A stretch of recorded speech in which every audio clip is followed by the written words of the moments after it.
right, it's just about 7 o'clock by my watch. Are we letting the Zoom folks in? All right.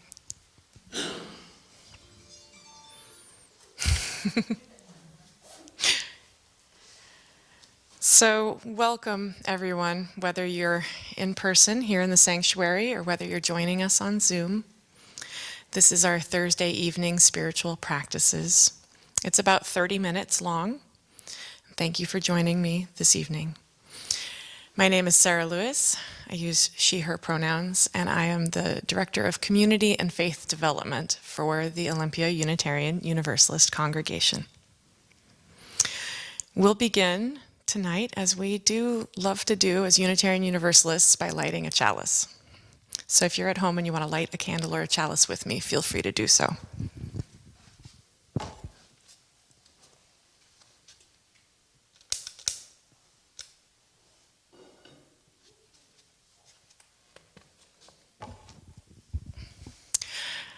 And our chalice lighting words are offered by Anastasia Baroche. We light this chalice, our welcome to share, and our communion to declare. May this flame shine bright and afar to serve as our community's lodestar.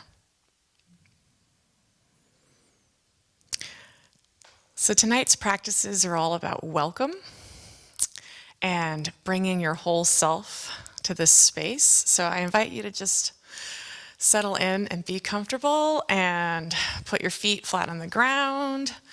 Notice how you're sitting in your seat. If you're in your own space at home, get comfortable, however that is for you. Since you're at home, you can lie down on the floor or whatever. Nobody can see you. You can do that here too. You're welcome to. And we'll begin with a practice of welcome that was created by Frank Ostaseski. And he says, to welcome something doesn't mean we have to like it.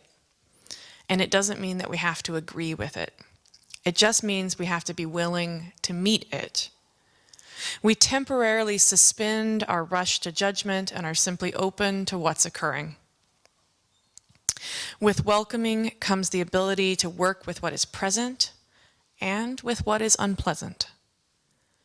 After a while, we begin to discover that our happiness isn't determined simply by what is external in our life, but also by what is internal.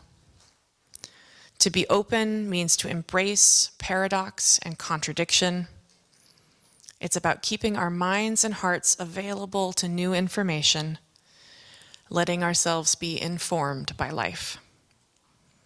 Openness welcomes the good times and the bad times as equally valid experiences.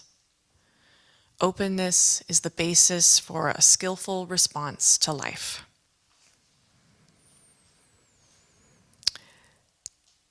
So he goes on to give us a little practice, a 6-step practice. It begins by settling back into your seat, relaxing, and spending a few moments to come into the breath and the body. Just notice your breathing. You don't have to breathe in any special way, but just notice it. Maybe let your eyes close if that's comfortable for you.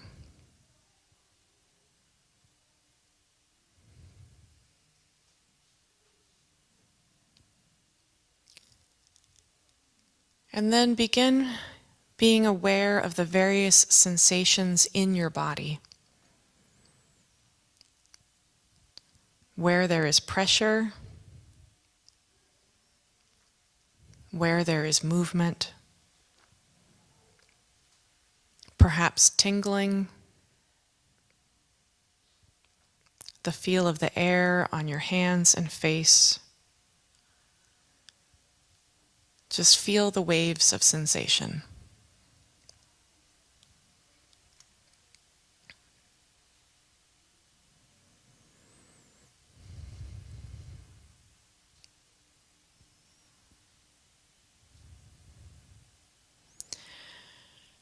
And then just let go of the idea of a body, of arms and legs. Become aware of the area above your head. How far does that space extend?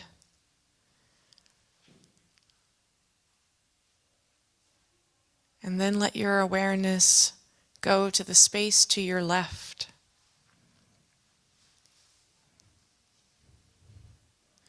And then the space to your right.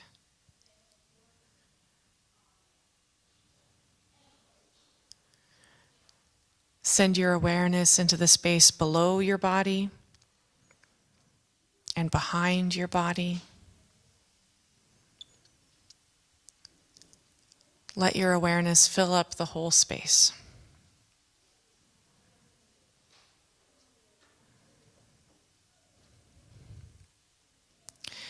Extend your awareness out as far as it possibly can go, so that there's this sense of openness, of boundless space.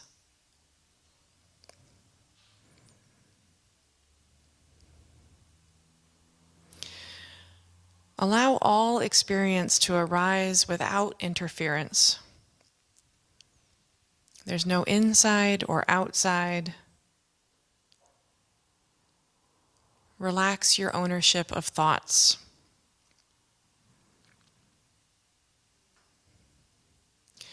Look and see the difference between being lost in thought and being mindful of thought. It's like when a sound occurs in the room or a bird flies by, you just notice. You don't think that it's you. Let it be that way with your thoughts and sensations. Everything is coming and everything going in a vast, open space.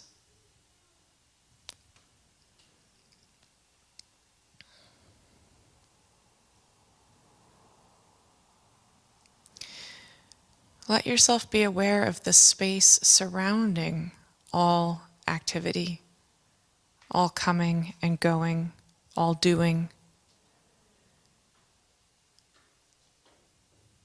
Remember that whatever we can give space to can move. So keep allowing all the thoughts, all the sensations, all the feelings to rise and disappear in this vast spaciousness.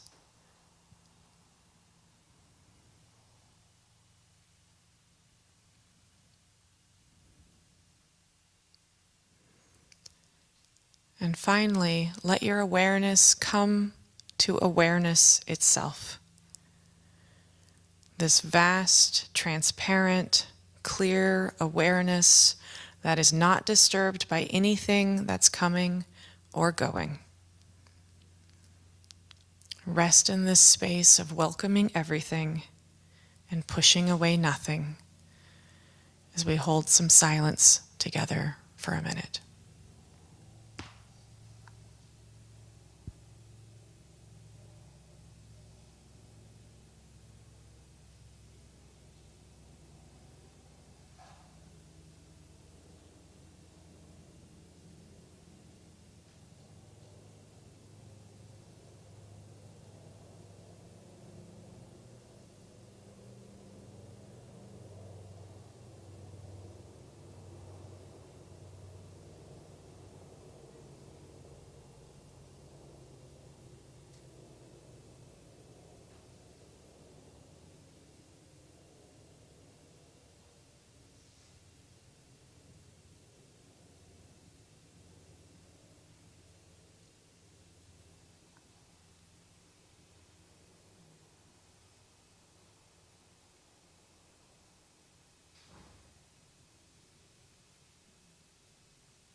And then as you're ready, begin to pull that awareness back into yourself. Welcome it all back in.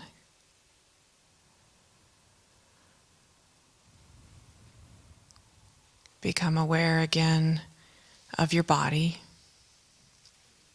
your arms and your legs. The feel of the air on your skin. How you are sitting, how you are being supported.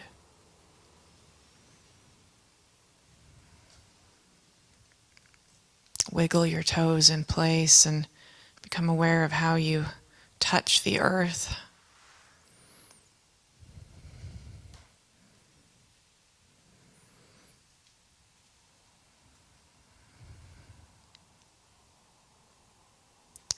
And as you are ready, and if you desire to, join me in this song. It's very easy. I'll repeat myself.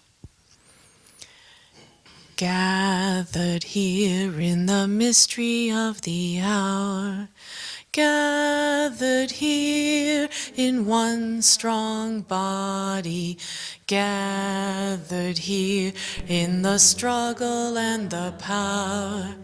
Spirit, draw near. Gathered here in the mystery of the hour, gathered here in one strong body, gathered here in the struggle and the power. Spirit, draw near. One more time.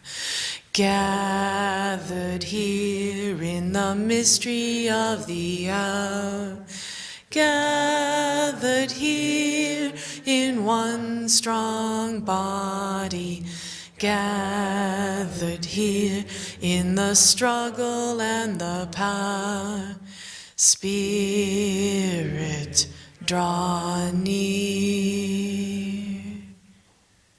Thank you. Our second reading is offered by Ma Teresa Tet Gustillo Gallardo. It's called There's My Temple.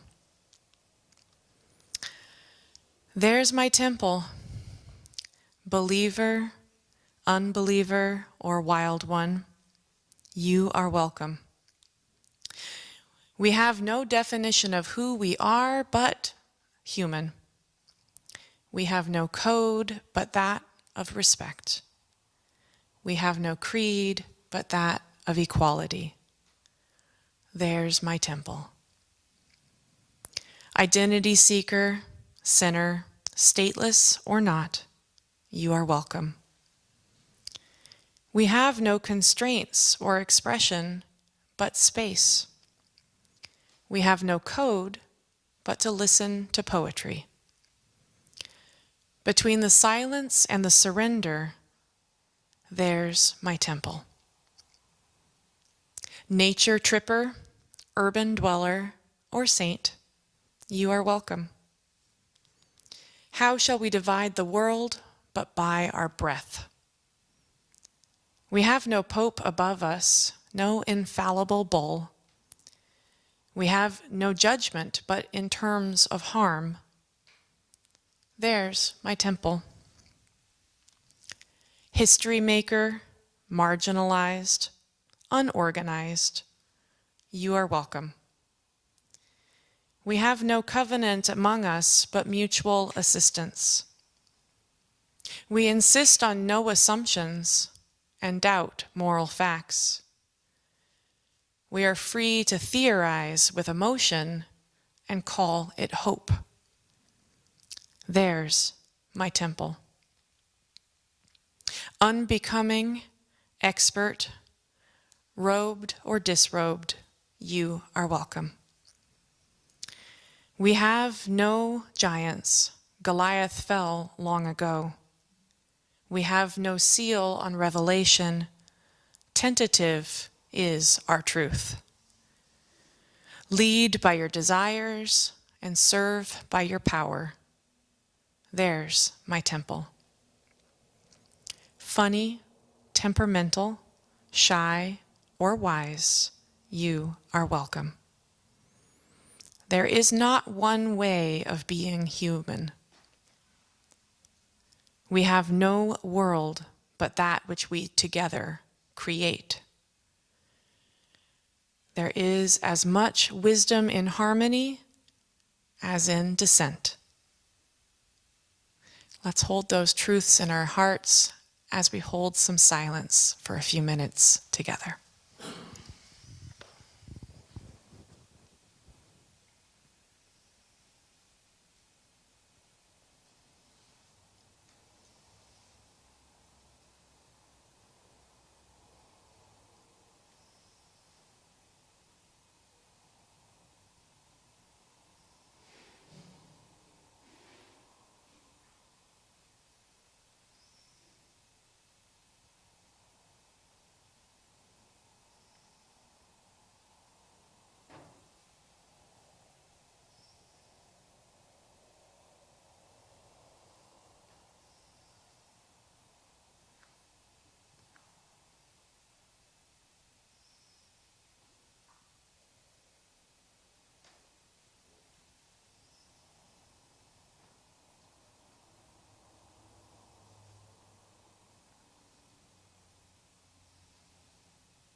Gathered here in the mystery of the hour, gathered here in one strong body, gathered here in the struggle and the power.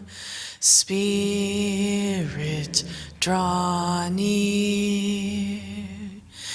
Gathered here in the mystery of the hour, gathered here in one strong body, gathered here in the struggle and the power. Spirit, draw near.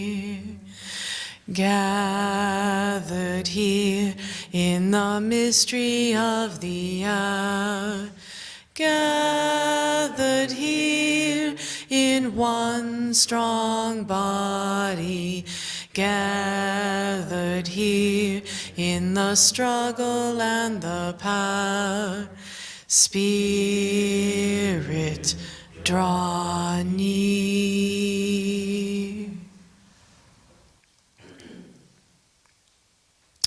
Our final reading is offered by Rebecca Parker. It's called Choose to Bless the World. Your gifts, whatever you discover them to be, can be used to bless or curse the world. The mind's power, the strength of the hands, the reaches of the heart, the gift of speaking, listening, imagining, seeing, waiting. Any of these can serve to feed the hungry, bind up wounds, welcome the stranger, praise what is sacred, do the work of justice, or offer love. Any of these can draw down the prison door, hoard bread, abandon the poor, obscure what is holy, comply with injustice, or withhold love. You must answer the question, what will you do with your gifts? Choose to bless the world. The choice to bless the world is more than an act of will, a moving forward into the world with the intention to do good. It is an act of recognition, a confession of surprise, a grateful acknowledgement that in the midst of a broken world, unspeakable beauty, grace, and mystery abide. There is an embrace of kindness that encompasses all life, even yours. And while there is injustice or evil, there moves a holy disturbance, a benevolent rage, a revolutionary love, protesting, urging, insisting. That which is sacred will not be defiled. Those who bless the world live their life as a gesture of thanks for this beauty and for this rage. The choice to bless the world can take you into solitude to search for the sources of power and grace, native wisdom, healing, and liberation. But more, the choice will draw you into community, the endeavor shared, the heritage passed on, the companionship of the struggle, the importance of keeping faith, the life of ritual and of praise, the comfort of human friendship, the company of earth, the chorus of life welcoming you. None of us alone can save the world. Together, that is another possibility waiting. Let us sit with that wisdom for a few minutes of silence.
And one last time.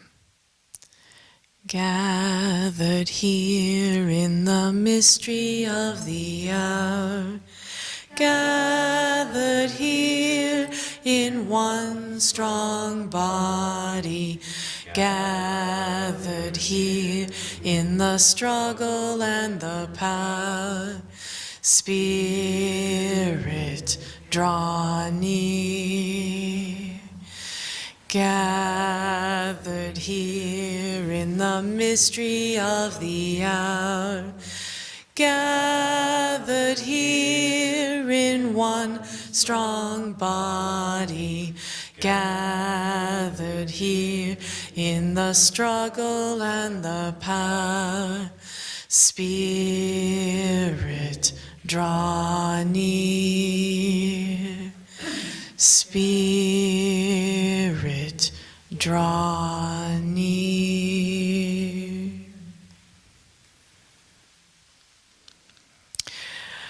Our closing words, which we'll extinguish our chalice to, are offered by Cynthia Landrum.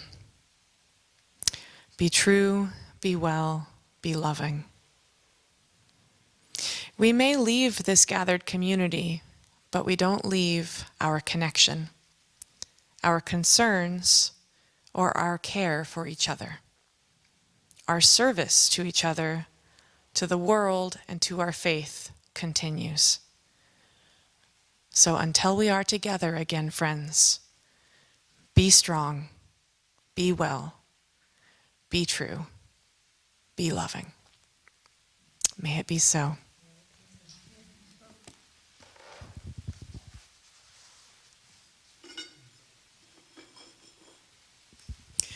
Thank you all for coming this evening.